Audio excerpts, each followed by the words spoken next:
Bom dia, irmãos. Graça e paz. Espero que os irmãos estejam bem, estejam com saúde, estejam aqueles que estão aí cuidando da saúde também, que Deus esteja cuidando, consolando, fortalecendo também. Depois de um tempo aí cuidando também da minha saúde, Deus nos preservou, nos guardou, nos sustentou e, depois do Covid. E agora estou de volta aqui, muito alegre e grato para a gente poder continuar a nossa escola dominical, estudando a palavra de Deus e crescendo na fé, porque Deus tem muitas coisas maravilhosas para nos revelar na sua palavra, né? Então, que Deus abençoe sua vida, que Deus lhe dê alegria nesse dia, que o Espírito Santo de Deus possa fortalecer, amém, a sua vida. Glória a Deus. Amém, irmãos. Nós, então, estamos aí com a nossa EBD, começamos agora. Nós tivemos alguns problemas técnicos, mas a nossa aula volta agora. E vamos dar continuidade à nossa aula de presbiterianismo. Eu estou aqui, pastor, tá passando o slide aí? Tá, perfeito. Eu tô aqui, vamos ver, acho que agora foi. Ok. Isso, beleza. Bom, vamos então dar continuidade à nossa aula. Vamos falar sobre membros da igreja no capítulo que trata sobre direitos e deveres dos membros, né? Capítulo importantíssimo que a gente vai abordar tudo isso aí no nosso roteiro, sobre os direitos e deveres, né? Que um membro tem na igreja. Crente comunista é possível, bebidas alcoólicas, fumo, jogos, bailes, piercings, festas mundanas, aborto, contraceptivo, maçonaria. Será que dá para ver tudo isso? Vamos ver então, irmãos, vamos ver se a gente consegue. Por fim, a gente fala sobre admissão, transferência e demissão de membros. Tá joia? Vamos começar então trazendo à memória alguns versículos da palavra de Deus que nos lembram sobre o corpo de Cristo e como ele funciona, irmãos. Amém? Mas antes, vamos orar, pastor? Vamos. E a Deus que ele nos abençoe, né? De vez em quando dá uma tossezinha, irmãos, mas é uma tossezinha leve aqui, pós-Covid. Senhor, muito obrigado, Pai. Obrigado por essa manhã. O Senhor reservou para nós, Pai. O Senhor nos trouxe até aqui. O Senhor nos deu saúde. O Senhor nos deu condições de termos aqui essa aula. E nós te louvamos por isso. Que o Senhor possa nos abençoar, que o Senhor possa tocar-nos com o teu Espírito Santo, abrir nossas mentes, Deus, para aprender a tua palavra nessa manhã. Possamos sair fortalecidos, aprendendo mais de ti. Muito obrigado pelos irmãos que acompanham. Cuida de cada um, que o Senhor possa iluminá-los com o teu Espírito Santo. Possamos ter uma aula abençoada em nome de Jesus. Amém. Amém. Bem, irmãos, a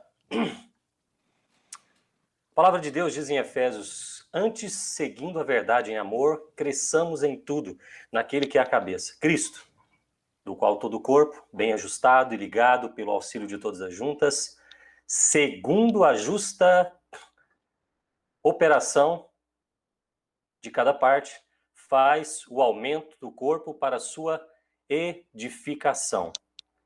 Em 1 Tessalonicenses nós encontramos que Paulo, exortando: por isso exorto-vos uns aos outros e edificai-vos uns aos outros, como também o fazeis. Rogamo-vos também, irmãos, que admoesteis os desordeiros, consolei os de pouco ânimo, sustentei os fracos e sejais pacientes para com todos. Irmãos, aqui a palavra de Deus já nos exorta que nós temos deveres, direitos e deveres no corpo de Cristo. Nós temos o dever de ajudar o nosso irmão, de edificar um ao outro, de crescer junto na palavra de Deus, de rogar pela vida um do outro, né? Eu mesmo fui agraciado durante esse período aí de Covid, os irmãos orando, me senti abraçado, né? Fortalecido pelas orações dos irmãos. E muitos irmãos orando, parentes, amigos orando, e eu louvo a Deus por isso. Isso é o corpo de Cristo. É o corpo que mutuamente cresce, é um corpo que tem diversidade, mas que todos estão na mesma esperança da graça de Deus, do amor de Deus. Então eles se consolam, eles se admoestam, eles se ajudam, eles se animam, eles se sustentam. E eles são pacientes uns com os outros. Nós temos vários deveres. Temos deveres, vou tirar aqui, ficou um pouco alto. Nós temos vários deveres no corpo de Cristo e como temos direitos. Então, é isso que nós vamos ver hoje, né? E eu queria lembrar também que o nosso chamado e o nosso dever como cristão é para a santidade, né? Nós fomos chamados para despojar do velho homem, para renovar em espírito, para revestir do novo homem, né?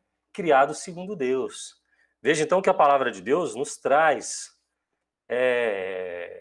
padrões éticos diferentes do mundo, não é? Muito mais nobres. Por quê? Porque nós somos chamados para ser a semelhança de Cristo. Então, Paulo em Efésios ensina, despojei do velho homem, que se corrompe das concupiscências. Vocês estão agora no novo espírito, vocês foram renovados no novo espírito, do seu entendimento, a sua mente, o seu corpo, o seu coração, sua vida agora é de Cristo. Né? Você tem um novo pensar, um novo padrão de vida. Revistais o novo homem, criado segundo Deus, em justiça, em retidão. Então, meus irmãos, uma vez em Cristo, nova criatura, agora nós temos um novo padrão ético para viver na sociedade, para viver em família, para viver na igreja, no trabalho. Por isso que a palavra de Deus a palavra de Deus, ela deixa claro para a gente essas verdades. Essas verdades, que o evangelho vai redefinir nossas prioridades. A cruz muda tudo. A cruz traz outro foco. As nossas preocupações mudam. As nossas paixões são redirecionadas. Reformula a nossa visão de mundo, uma cosmovisão bíblica da vida. Né? Como que Deus pensa do mundo? Como que Cristo vê o mundo? Assim o cristão tem que ver. E é por isso que ele é chamado de cristão. Ele é um pequeno Cristo nesse mundo, andando com os outros cristãos, vivendo nova realidade de vida. Uma nova vida, uma vida com padrões, com valores e princípios do reino eterno de Deus. Então a gente passa a viver pelas misericórdias de Deus e não pelas aparências do mundo. Então, irmãos, há muitos deveres. A nossa confissão de fé, ela traz para a gente, no capítulo 26, item 1, ela fala assim, olha, eu vou mais devagar aqui, né? Todos os santos. Faz a leitura, pastor, por favor. Deixa eu fazer a leitura para você, porque aí você já vai descansando o pulmão e a voz. As leituras deixa que eu faço para você.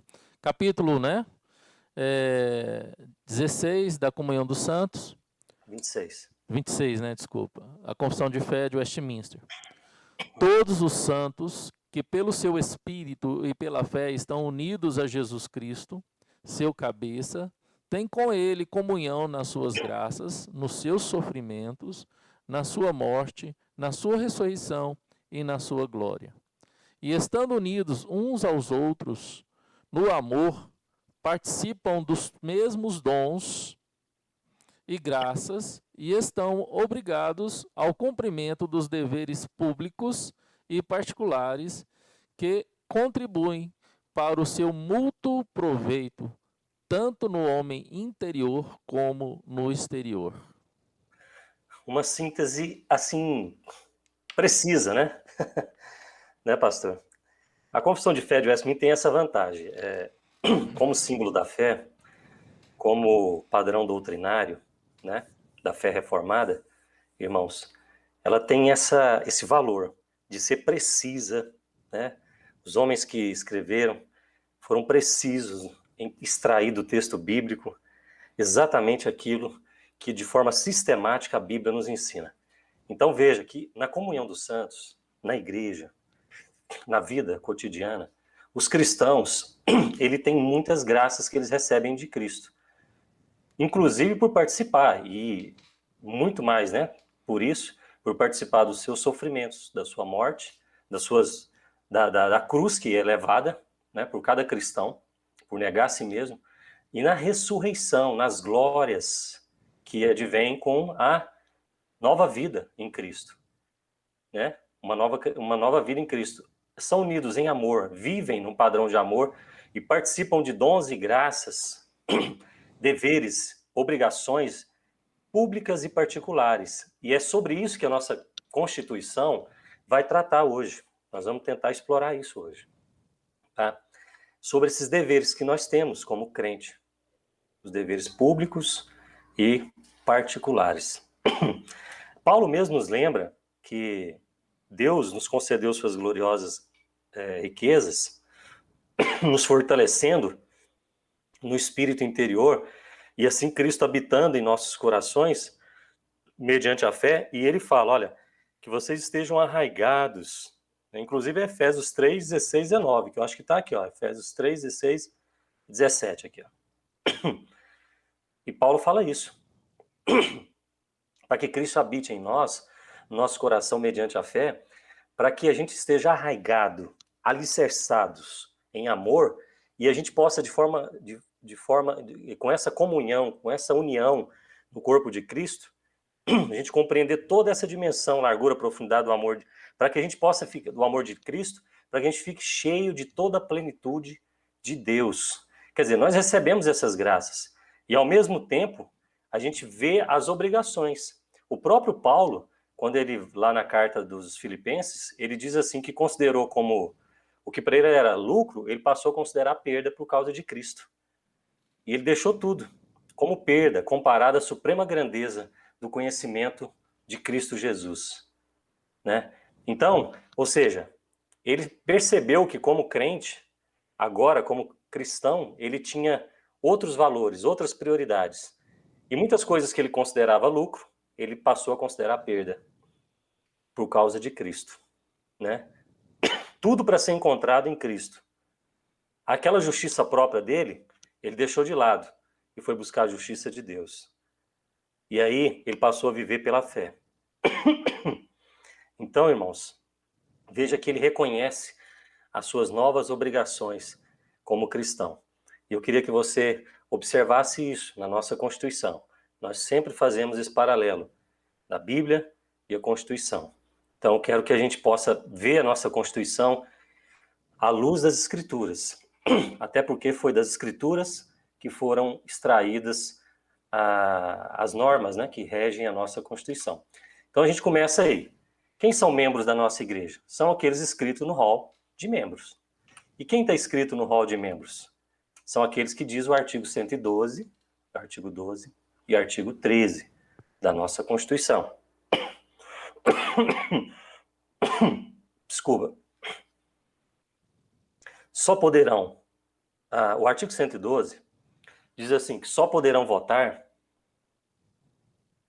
e ser votados nas assembleias da igreja e ter todos os direitos de membros aqueles que tiverem o nome no rol de membros, organizado pelo Conselho.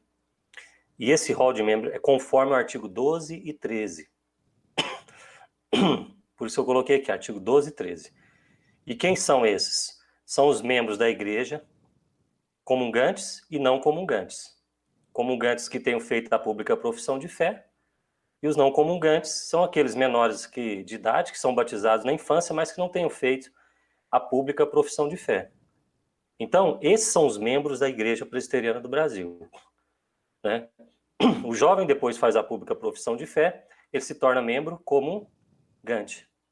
Embora na infância ele participava da igreja, votando inclusive algumas matérias, né? Porque só podem ser votados os maiores de 18 anos, mas podem votar os menores, os membros não comungantes, desde que sejam membros da igreja, menor de 18 anos. No caso, aqueles, né, os menores fizeram batismo, algumas matérias eles podem votar. Então, a nossa Constituição deixa isso claro. São membros, a qualidade de membros passa pela profissão de fé, pelo batismo. Membros comungantes e não comungantes. E aí, a nossa Constituição continua dizendo, olha, inscritos em seu rol de membro, e tem um rol ativo, separado e inativo.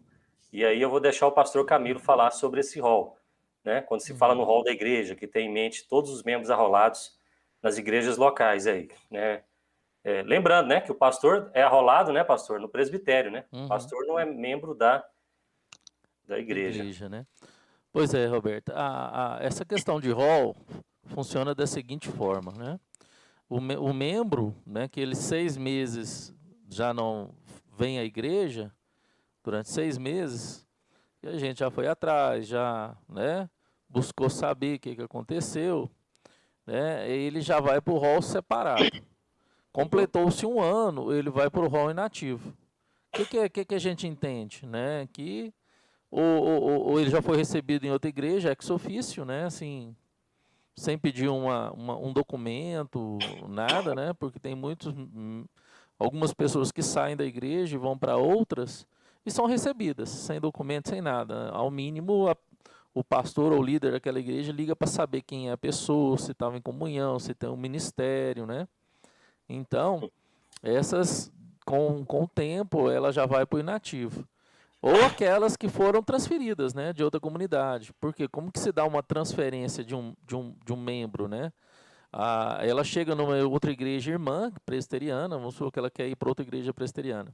Ela conversa com o pastor leva ao conselho, né, aquele pedido que ela quer se membrar naquela igreja, né? Então, o conselho daquela igreja manda uma carta solicitando a transferência do devido membro da igreja que ela saiu para a igreja que ela quer congregar, né?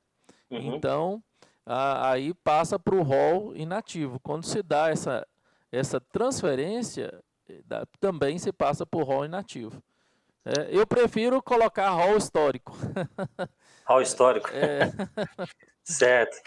No caso, pastor, se o membro for excluído, ele permanece num rol, mas seria o rol inativo, é isso? Rol inativo. Quando ele é transferido ou ele é excluído da igreja por ausência. Se bem que por ausência ele fica num rol até separado, né? Talvez de repente ele volte, né? Por ausência no rol separado. É. Mas quando é excluído mesmo, é por inativo. Por inativo, né? Membros falecidos também, né, pastor? Tudo por inativo. Esse prazo é de 6 meses, um ano, é um prazo estabelecido pelo Conselho. Me parece que eu não me lembro desse prazo na Constituição. Parece que ela dá um leque para o Conselho estabelecer um prazo. Eu creio que ela dá uma liberdade, né? Dá essa liberdade para cada conselho, mas em geral mesmo nas igrejas eu percebo que é isso: 6 meses, rol separado, um ano, rol inativo ou histórico, né? Perfeito, pastor. Ótimo, então tá aí, o pastor deixou claro aí as diferenças desses rolos de membros. Porque às vezes tem um membro ali que não vem por ausência, né? Hein, Roberto? Estão se estudando no Supremo Concílio. Sim. Membros que estão estudando. A gente não sabe se essa matéria vai ser aprovada, né? Aqueles membros que não são dizimistas, né? Tem infidelidade e tudo mais, ficar no rol separado e não no rol ativo. Isso é um documento que entrou no Supremo Concílio e que está sendo discutido. Estudo. Interessante, porque normalmente o requisito do rol ativo é a frequência regular, né? Mas acaba que fica parcial o dever do membro, né? Nesse caso, né? Não fica na integralidade, né? Se a gente olhar para a Constituição, o dever, você vai falar sobre isso, né? Das obrigações do membro, né? Sobre sustento e tudo mais, né? Mas vamos lá, vou deixar você continuar aí. Vamos lá. E aí, continua, né? São membros, né? Por adesão, além daqueles membros comungantes, não comungantes, batizados ou inscritos no rol de membros, nós temos os membros que são unidos à comunidade, à igreja, por adesão ou transferência de outra igreja evangélica e tenham recebido o batismo bíblico. Tá? Quem são esses? São aqueles que são admitidos, né? O artigo 16 da nossa Constituição diz: são aqueles que são admitidos aos privilégios e direitos de membro comungante da igreja, né? Dar-se-á, como se dá essa admissão, essa adesão à igreja? Por profissão de fé dos que tiverem batizados na infância. Isso nós falamos. É uma forma de admissão. Nós falamos deles. São os membros não comungantes e os comungantes, né? Por meio de profissão de fé e batismo, que pode acontecer as duas coisas. Por meio de carta de transferência da igreja evangélica, né? E aqui a gente pode dar uma pausa para a gente falar um pouco sobre a profissão de fé, que, né, pastor, eu vou voltar aqui, Uhum. a profissão de fé, de que os pais, pastor, têm que se esforçar para levar os filhos, né, para ser preparados, para fazerem a pública profissão de fé, apresentar é um dever, né, dos pais apresentar os filhos ao batismo, não é isso? Uhum. As crianças, desde a tenra infância ali, nasceu, né, igual a gente viu ali, foi a Rebeca e o que batizou eles batizaram o filhinho Isso, deles, o né, Benício. o Benício. Isso, Luiz e a Rebeca Luiz e batizaram Rebeca. Benício, né? Exatamente. Batizaram, desde cedo já pegaram, entenderam essa responsabilidade, esse valor. E aqui na igreja batizaram a Annelice, que é a filha mais nova. Batizaram a Alice também. Annelice. Annelice. Isso. Bom, exatamente. Então é um dever, né? Um dever que tem os membros, os pais, né, cristãos, de levarem seus filhos a serem batizados e fazerem a pública profissão de fé, né? Professarem a mesma fé dos pais, né? Antes mesmo de completarem 18 anos, já podem professar sua fé, rezarem a pública profissão de fé. E a igreja tem a responsabilidade de oferecer aos membros, os adolescentes, né, aos membros não comungantes, esse ambiente propício para que possa acontecer, para que possa eles virem a fazer a pública profissão de fé, serem instruídos na doutrina bíblica cristã, né? E aí, pastor, o Onésio Figueiredo, né? Uhum. Ele diz uma coisa interessante, que a igreja tem que aprender a tolerar seus filhos nessa faixa etária de transição em instabilidade psicológica e emocional, né? E ele fala, o pastor tem que ter aquele olhar com muito carinho aos adolescentes do seu rebanho, porque muitos deles, no atual contexto social, são filhos de pais separados, de famílias desunidas, né, conjugalmente desunidas, de relações difíceis na família, né, de famílias que são divididas religiosamente, de lares com problemas financeiros, pessoas socialmente discriminadas. Então, ele fala que a igreja precisa ser essa agência, né, de amor, que interage, que traz, né, os adolescentes e estabelece essa convivência para que eles sejam preparados para o batismo. Então, olha que importância, né? Você criar essas condições para que possa acontecer a profissão de fé, seja realmente um momento importante na vida do adolescente, né? Então, a gente lembra até que, eu me lembro que na minha adolescência, né, como isso foi importante, como foi importante a gente ter esse acolhimento na igreja, né, esse ambiente na igreja. Quantos jovens batizaram e fizeram pública a profissão de fé na nossa época? Eu me lembro que nós fazíamos acampamentos, nós tínhamos ali 200 jovens. Fizemos um acampamento uma vez, tinha 200 jovens. E muitas conversões, muitos fazendo profissão de fé depois. Então, assim, esse ambiente cria todo esse preparo, né? Inclusive, um amigo nosso que estava dessa época, morreu de Covid recentemente, né? Quer dizer, os 42 anos por aí.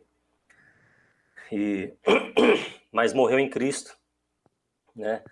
Morreu, está com Cristo e está, na verdade, na vida plena e na vida eterna, né?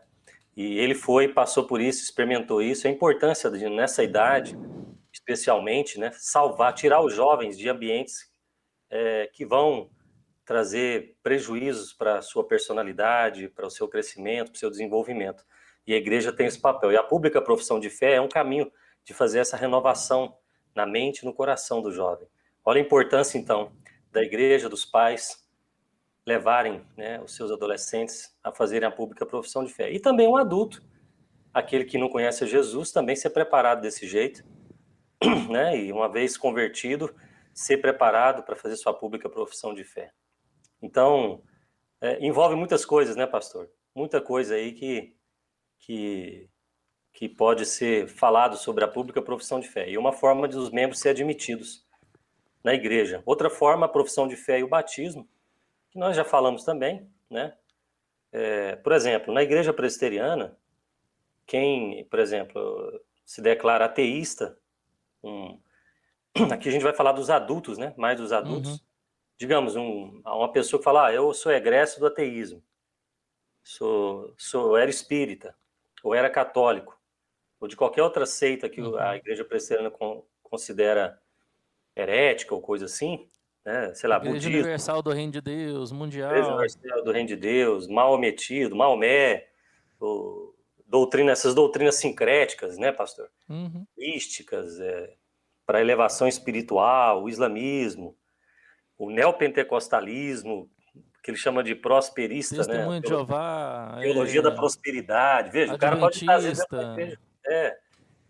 O cara pode estar dentro de uma igreja evangélica, né? Mas são todos esses sistemas que exigem uma pública profissão de fé. Não dá para...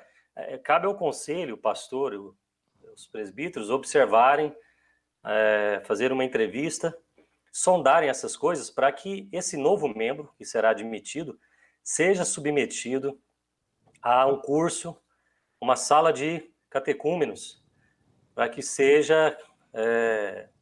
para que ele passe por uma doutrina, para o estudo da doutrina cristã reformada, para que ele possa ser... para que possa ser renovado nele as verdadeiras concepções e doutrinas bíblicas. Ser feita uma lavagem mesmo, né? Porque essas doutrinas, né, sincréticas, religiosas, místicas, isso aí contraria a fé reformada, né? A palavra de Deus.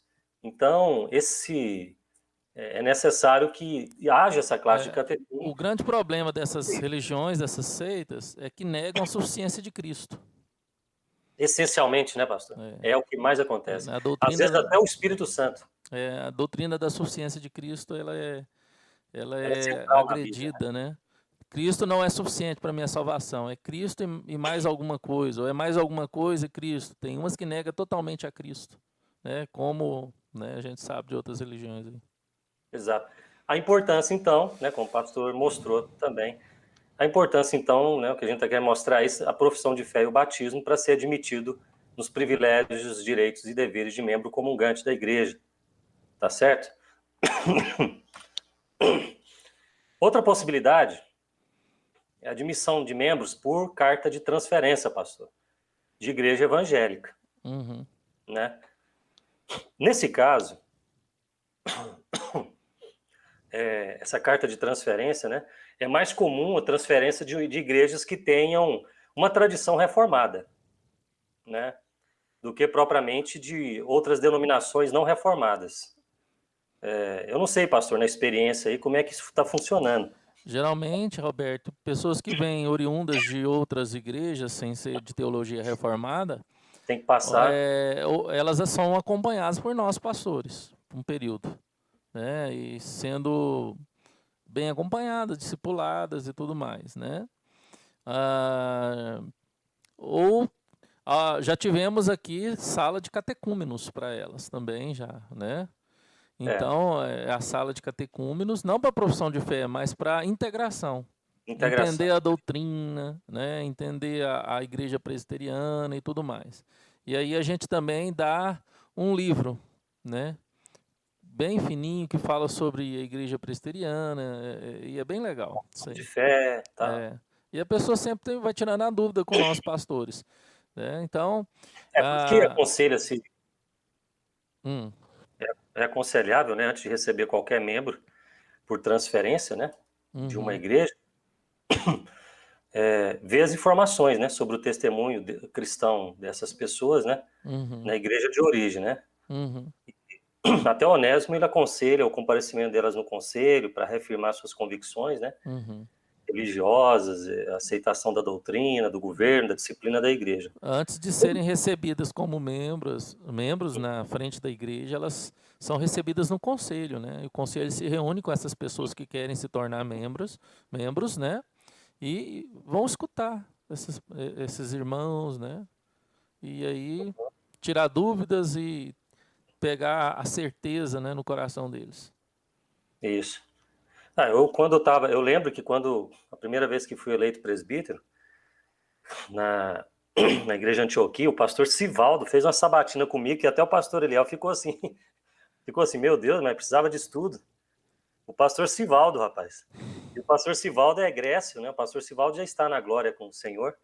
O pastor Sivaldo era egresso da Assembleia de Deus, mas ele assumiu tanto a fé reformada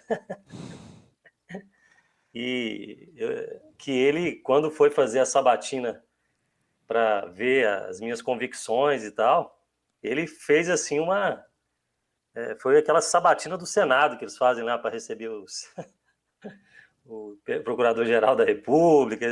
Rapaz, ele pegou pesado e queria saber realmente a convicção. Aí eu falei, tá certo, tem que saber se realmente nós estamos convictos, né, das doutrinas, do governo, da disciplina da igreja. Foi até engraçado no dia. Bom, irmãos, outra forma de recepção de membros, de admissão de membros, é por jurisdição a pedido, pastor. Jurisdição a pedido sobre os que vierem de outra comunidade evangélica. Isso aqui é membro de qualquer igreja evangélica. Isso. Né? Qualquer membro de qualquer igreja evangélica, presbiteriana ou não, aqui no caso não presbiteriana, depois de um período de frequência na igreja presbiteriana. Ele vem de outra igreja, fica um tempo na nossa igreja. Aí ali o pastor observa a sua adaptação, né? Sua integração, e eles podem ser recebidos por jurisdição a pedido, né? Quer dizer, não é uma carta de transferência, né, pastor? É um pedido. Isso. Na verdade, eles chegam no pastor e falam que querem ser membros, o pastor orienta eles a escreverem uma carta ao conselho pedindo para ser recebidos como membros. Esse documento chegando na mão do pastor, marca-se a reunião do conselho, né, e convoca-os, né, e tal, e discute o documento junto e recebe-os, escuta, né, e recebe no conselho, para depois receber na igreja. E aí passa pela mesma importância da profissão de fé se houver necessidade, né, pastor? Exatamente. A gente vai saber, né, a sua origem religiosa, vai saber dos seus conceitos bíblicos, por quais razões veio para a igreja presbiteriana e tudo mais, né? Certo. Ele declara as razões por que ele quis filiar a Igreja Presbiteriana do Brasil, né? E é recebido a pedido, então. É claro que essa carta, né, muitos irmãos ficam preocupados com esse formalismo, né, irmãos? Não precisa preocupar. Se o membro, se a pessoa que está querendo ser recebida por pedido, né, a pedido, por jurisdição a pedido, não souber confeccionar essa carta, é evidente que o conselho faz essa carta, o pastor escreve essa carta, um presbítero escreve essa carta, um outro irmão da igreja pode escrever essa carta só para formalizar, né? Não tem problema, né? Todo mundo está ali para ajudar, para poder contribuir. Então, não tem problema, né? Não é a formalidade que vai, né, pastor? Eu já vi coisas desse tipo. Não, a igreja é muito formal. Não é isso. É para que as coisas fiquem bem registradas, para que o irmão possa usufruir, né, de todas as prerrogativas, ter seu nome no hall de membros, ter seus dados direitinho, né? Gozar dos direitos, ser abençoado pela comunidade, ser conhecido pela comunidade. Eu sei, irmãos, quando a gente chega na igreja, eu mesmo, cheguei na quarta igreja, às vezes o irmão fica ali assim, o que esse cara quer aqui? Né? Tem muitas pessoas que se sentem até ameaçadas, mas isso é do ser humano, às vezes fica assim, sentindo meio assim, que esse irmão tá chegando muito assim e tal, mas depois com o tempo, à medida em que o amor vai sendo mostrado, o amor, o serviço, o sacrifício, né, que se entrega ali todo dia, os irmãos vão percebendo, vão encarando aquilo, vão abraçando e a igreja vai acolhendo. Então, a comunidade também é um corpo que amadurece, né? Que se aperfeiçoa e tal. Então, é isso que a gente tem que olhar, né? Graças a Deus, né, pastor? Então, mais uma forma de ser admitido, vamos lá? Jurisdição ex officio, está no nosso artigo 22, irmãos, a explicação dessa jurisdição ex officio. Eu estou explicando olhando os artigos da nossa Constituição. Eu não vou encher aqui o slide, senão nós vamos ficar com muita coisa escrita, né? Mas os irmãos podem. Jurisdição ex officio sobre membros de comunidade presbiteriana, após 1 ano de residência nos limites da igreja. Foi quase o que aconteceu comigo, com a minha família. Quase. É aquela história, né? Você, às vezes, está você mudou de localidade, mudou de cidade, mudou de casa, só que você não pegou a carta lá de transferência e falou, não, eu vou transferir. Você ficou morando ali na redondeza da igreja. E aí você pede, eu vou até olhar aqui o artigo 22 da Constituição, parágrafo 2º, e aí você pede que seja recebido ex officio. Nem pedir, né? Porque o pastor, se perceber, ele tem de ofício receber, né, pastor? É de ofício, né? O artigo 22, parágrafo 2º, fala isso, ó. Que, aqui, o crente que não for normalmente transferido para a igreja da localidade em que reside há mais de um ano, então eu estou lá um ano na quarta igreja, estou um ano na quarta igreja e não falo nada, fico lá caladinho, pastor. Certo? Tô lá, só lá, rodeando, vai para lá, vai para cá, mas não fui transferido formalmente para a igreja da localidade em que eu resido, há mais de um ano. O que acontece com ele? Ele deve ser, via de regra, arrolado nesta igreja, na quarta igreja, no caso meu, por jurisdição ex officio, né? Agora, a jurisdição será assumida em qualquer tempo, se o crente estiver sendo disciplinado. Interessante, né? Então, se ele estiver disciplinado, ele já é a qualquer tempo, ele assume a jurisdição. Mas se não, depois de um ano, ele tem que ser obrigatoriamente recebido ex officio por jurisdição naquela localidade. Né? No nosso caso, meu caso, da minha esposa, nós fomos para a quarta igreja por jurisdição ex officio. Por jurisdição, não, por carta de transferência. Carta de transferência. Né? E, por sinal, fomos muito bem recebidos, graças a Deus.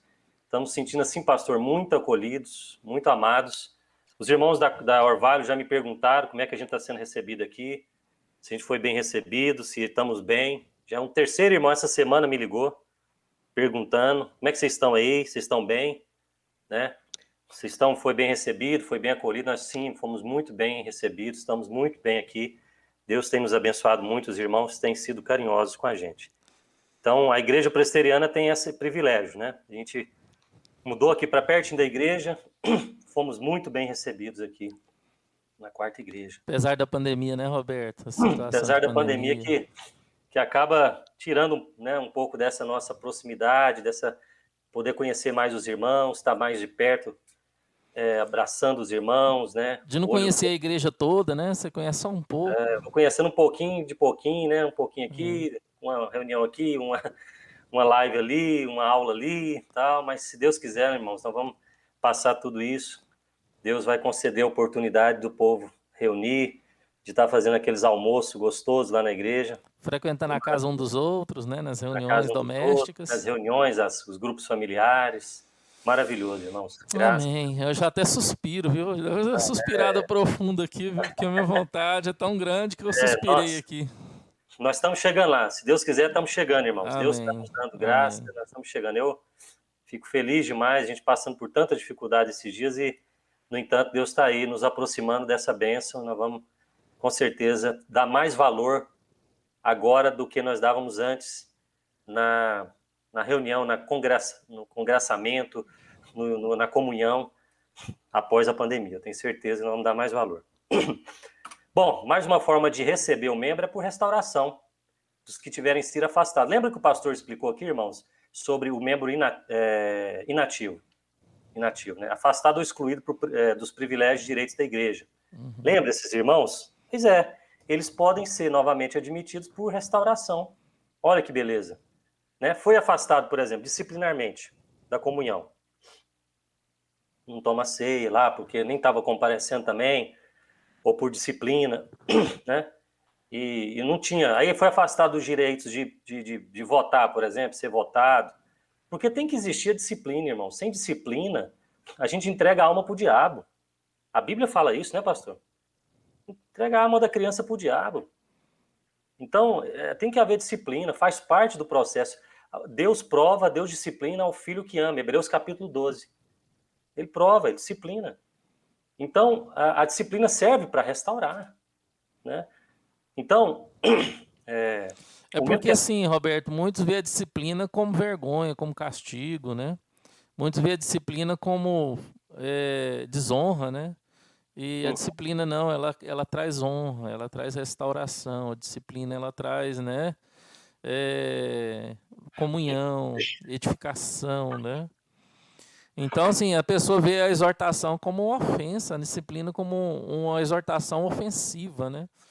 Hoje o pastor tem que saber o que fala para as pessoas. O pastor não pode exortar como exortava antes, né? O conselho não pode exortar como exortava antes, porque as pessoas hoje elas Não se tem sentem contrato muito demais, são ofendidas, né? politicamente correto demais. É, Não pode falar que é motivo de honra, ofensa, de discriminação, assédio moral, preconceito, assédio, de crime de ódio, tudo. Então, racismo. Não vê que é um cuidado pastoral, né? não Um tem o cuidado da cuidado igreja. pastoral. E olha como Jesus disciplinou e repreendeu os discípulos. Ah, meus irmãos, se a gente submetesse a isso, Jesus falou: vocês não querem ir embora também, não? Vai embora. O discurso estava duro, né? Estava E duro, vocês não a aceitam multidão o pão da foi vida? raliando, a multidão foi É. raliando. E Aí quando vocês ele também não olhou, querem ir embora? só ficou os discípulos ali Os ouvindo ele, discípulos. Aí né? Jesus falou: vocês também não querem ir embora? Já que a palavra é tão complicada, Tão dura, né? né? E aí, quer dizer, então, irmãos, tem que, né, o crente ele tem que ter um espírito muito mais enobrecido. A gente vê isso, viu, Roberto? Até Jesus perdeu seu auditório, né? Quando ele Jesus, foi pois duro. é, e a gente quer ter auditório? Ah, que é isso, irmãos, né? Quem somos nós para querer ter essa prepotência toda, essa pretensão toda? Não, a gente tem que cumprir a palavra de Deus, ser fiel à palavra de Deus. Infelizmente, às vezes não dá para trazer todos, né? Mas vamos fazer, agir com amor para que isso aconteça. Mas temos que ser fiéis à palavra de Deus. Quando a gente prega a palavra, quando a gente dá uma aula, a gente tem que ser fiel à palavra, porque não é a gente, é a palavra. Essa semana, uma pessoa falou: olha, pastor, tem uma irmã que está postando vídeos de formas sensuais, tal, é membro da igreja. Aí eu falei assim: irmã, tudo bem, mas eu não posso chamar, disciplinar essa pessoa, porque lá em Mateus 18, a pessoa ofendida, ela tem que conversar com a irmã, se a pessoa, né, Aqui, 3 arrepender. passos. São os 3 passos, né? E se ela não conseguiu trazer aquela irmã, Dissuadir. né, ao arrependimento, ela traz para a igreja. De que forma que ela traz para a igreja? Numa carta, um documento ao conselho. Eu Chama os venho aqui irmãos, chama numa mais 1 ou 2 irmãos eu primeiro. venho aqui numa carta denúncia da fulana de tal, que assim, assim, assim, hein? Anexa as provas no documento e traz ao conselho. O conselho examina, chama a pessoa, disciplina ou exclui. Né? Então é assim que se acontece na igreja Tem um presbiteriana. intermediário aí, ela E pode chamar evita fofoca, né? Fofoca, fofoca, intriga e ixi. tudo mais. Você chega lá de uma vez e fala, como assim? Tal, aí começa, então é irmão, tem gente me perseguindo na igreja. Aí começa. Vira uma bagunça, né? Uhum. Muito bem, pastor. Exemplos do pastor Camilo, irmãos. Só exemplo bom. Né? Assim, reais, né? Sem querer expor ninguém, mas para mostrar a dificuldade, a realidade e como é importante a restauração aí e a gente trabalhar com a disciplina. Pastor, olha só, mais um. Olha aí, designação. Nós temos 5 minutos. Ainda tem 5 minutos de aula. 5 minutos de aula, ok. Beleza. Qualquer Bom, coisa, Roberto, a gente continua essa aula na próxima aula. continua. Isso, continua. A aula vai continuar, irmão, sem problema nenhum. Olha só, a linha G do artigo 16. Designação do presbitério. Mais uma forma de admissão aos privilégios e direitos, irmãos, como membro. Designação do presbitério. Isso aconteceu comigo, Roberto. É? Comigo, com a minha família, quer dizer, né? Comigo eu era seminarista, né? Uhum. Eu era membro da Pioneira, eu e minha família. Por uma situação, o presbitério nos designou para a quarta igreja em 2007. A gente passou um ano aqui. Passou depois, depois a gente foi para o setor sul. Ah, tá. Eu vou até ler o artigo, parágrafo 1º do artigo 48, para os irmãos aqui verem. Por que esse dispositivo está aí? Tá? Olha só, parágrafo 1º do artigo 48. Os ministros serão despojados por ofício, por deposição, exoneração a pedido ou desoneração administrativa. Os ministros, né, os pastores também... Está falando de pastores aí, né? Falando de pastor, só pastor. Ministro. Ministro é só pastor. Despojado, olha lá, parágrafo 1º. Despojado o ministro por exoneração, designará, por exemplo, às vezes por uma disciplina, por uma questão assim, né, por exemplo, designará o presbitério a igreja a que deva pertencer. Né? Então, no meu caso, foi como membro comum, você acredita? Foi uma designação comum, uma família de membro comum. Eu não era ministro. Eles usaram por analogia, pastor. Uhum. Usou por analogia para poder achar uma solução para o seu caso, né? Eu não sei se a gente poderia encontrar o seu caso num outro dispositivo, mas, enfim, o pastor, ele tem hipótese, né? Por exemplo, talvez foi exoneração administrativa, né, pastor? Nos termos do artigo 42. Talvez ou exoneração a pedido. No termos do artigo 42... Foi o que aconteceu com o Racem. Ele pediu, né, para ser desligado da IPB. Ao ministro poderá ser concedida licença sem vencimentos por 1 ano para tratar de interesses particulares. Essa licença poderá ser renovada por mais 1 ano, fim do qual o ministro não voltar à atividade será despojado sem censura. Ou seja, você pode ficar concedido licença e você fica, então, na igreja, vai designado por uma igreja, para pertencer ao rol de uma igreja, por exoneração administrativa. Então, você está aqui, pastor, a linha C, seu caso. Bom, acredito que sim, né? Tá bom? Então, o pastor também tem essa figura. Então, a admissão na igreja pode ser do pastor, que às vezes deixa de ser ministro, por despojamento, exoneração, ou até mesmo por licença. Tá, pastor? Licença. E ele cai no artigo, na linha G aqui, ó. Tá ok, mesmo, irmãos? Cai na linha G. Então, irmãos, depois a gente vai ver, o artigo 17, ele vai falar sobre a admissão de membros não comungantes, né, que os membros não comungantes são admitidos por batismo na infância, por transferência, por jurisdição. E vai explicar, vai detalhar cada um dessas alíneas aqui. O artigo 17, os irmãos podem depois, se quiserem ver, dar uma olhada lá. Mas eu penso que nós aqui destrinchamos, né, pastor? Destrinchamos o artigo 16 e mostramos todas as formas de admissão de membros, de privilégios e direitos a membro da igreja, membro comungante da igreja. Nosso tempo está no final, pastor, e nós ainda temos, a nossa aula vai continuar sobre direitos e deveres de membros, e nós vamos falar aí sobre comunismo, sobre maçonaria, sobre piercing, sobre várias coisas interessantes na nossa próxima aula também. Glória a Deus. Deus abençoe, Roberto. Abençoe, pastor. Com Deus, amém. Irmãos. Com Deus.